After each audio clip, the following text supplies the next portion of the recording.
Welcome back, ladies and gentlemen, children of all ages. A happy, happier, and a happiest of Thanksgiving to everybody, all the listeners, everybody watching.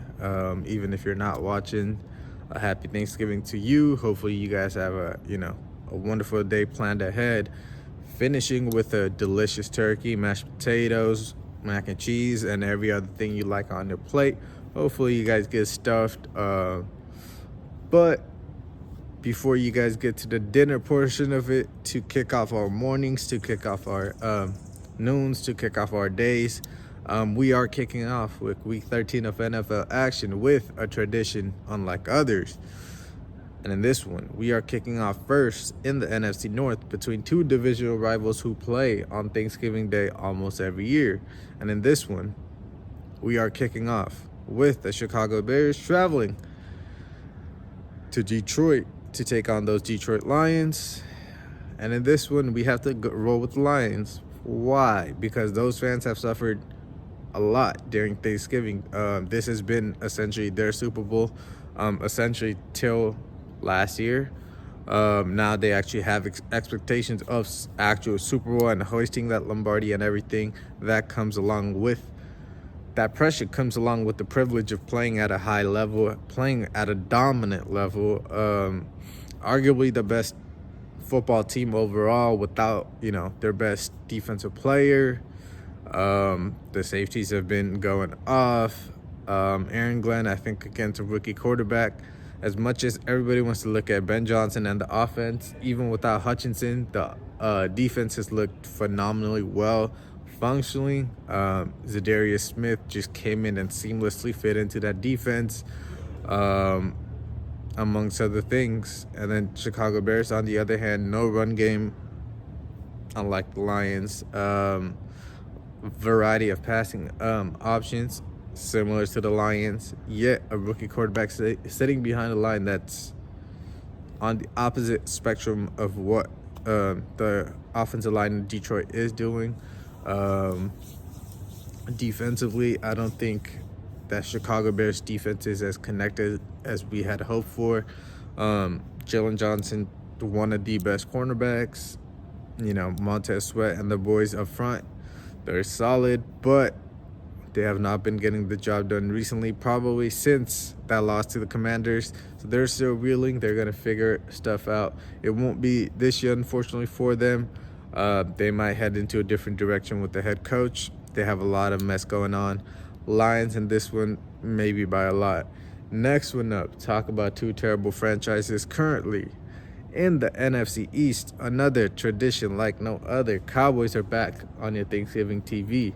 And in this one, they are taking on their divisional rivals in the New York Giants. Two terrible teams with lack of running game, both teams having quarterback issues for different reasons, not playing their starting quarterback of the franchise. I guess Giants don't even have that anymore. Tommy DeVito, he's hurt, so Drew Lock, unless he goes on a y'all wrote me off, I didn't write back type of game, kind of like how Cooper Rush did last week. Gotta roll with the Cowboys in this one. I hate to do it but Giants are just an abomination of a franchise, just like the New York Jets from head to toe. I do not have any inclination to pick them whatsoever in any department. Sexy Dexy had his 11 sacks to lead the league for a while. Then Trey Hendrickson caught up and passed him by. And we have not heard about the Giants ever since. You guys got two pass rushers. You guys got a phenomenal D tackle, but every corner is a rookie. Okay. Linebackers are decent. Yet in almost 3-4 years of Brian Daboll being there, that offensive line still has not been figured out.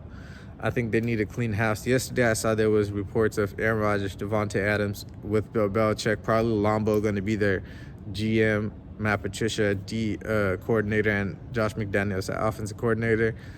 At this point, New York Giants fans, I guess you might just want to try that for a year or two, because you have no hope. You have Malik Neighbors, and literally other than that, you have no hope. Even if you get a rookie quarterback, you guys are not going to turn your franchise around in day one. It's 2 games into it, the offensive line is going to have him looking like a headless chicken back there. And that quarterback's going to be called for his job immediately. You guys don't have the patience for that. So I think that might be the way to go. But next year's next year. Let's get back to today. And to finish off today's game at hand, we have the Miami Dolphins taking on the Green Bay Packers in that frozen tundra for Thursday night, Thanksgiving night football. I do believe it is on NBC, if I am to be correct. This one, the factors that come in, first off, we are rolling with the Dolphins in this one. Why? First off, 2 weeks ago, we did see them, kind of start getting their form back. I feel like we have given a lot of teams their confidence between the Carolina Panthers, who went on and now actually have more wins than the Raiders. Oh my God. As a Raider fan, I'll just black out right now. But so kind of coming back into this, why we're picking the Dolphins? Well, Green Bay Packers, while their defense has been playing phenomenally, they are missing their cornerback one in this one, Jair Alexander being out. Romeo Doubs, one of their top 3 wide receivers, I would love to say. He's going to be out in this one with concussion, I do believe. Get well soon to both of them. Edgerrin Cooper, linebacker as well, I do believe. So a couple of injuries there.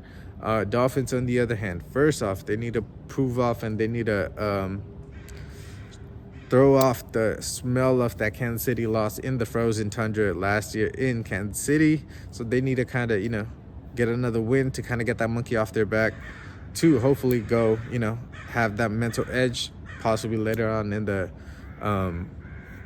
playoffs if they were to make it, if they are to go travel to like a Buffalo or Kansas City again, or even Baltimore, that they are ready mentally to fight that climate. I think for that edge, I think they will have to go there.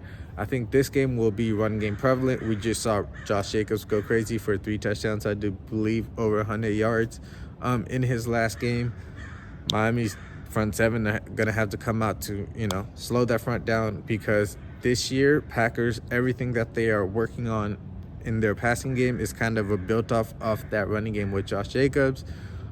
So for them, for the Dolphins, they are going to have to stop that rushing attack, the front seven, within the first 2 yards. If they let Josh Jacobs go roll, it's going to be a long day. But with Javon Holland, with Jalen Ramsey being back there, that defense has actually stepped up, in my opinion, from what we had expected. Getting Javon Baker, getting Tyler Dodson, and all those guys has helped.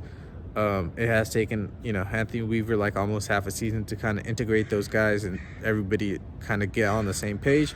Now that they are, the defense is clicking. So with the defense clicking, hopefully Mike McDaniel focusing more on the run game. Hopefully not Tua having over 40 passing attempts.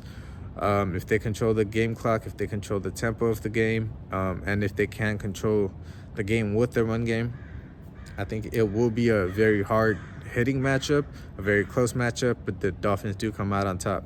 Peace.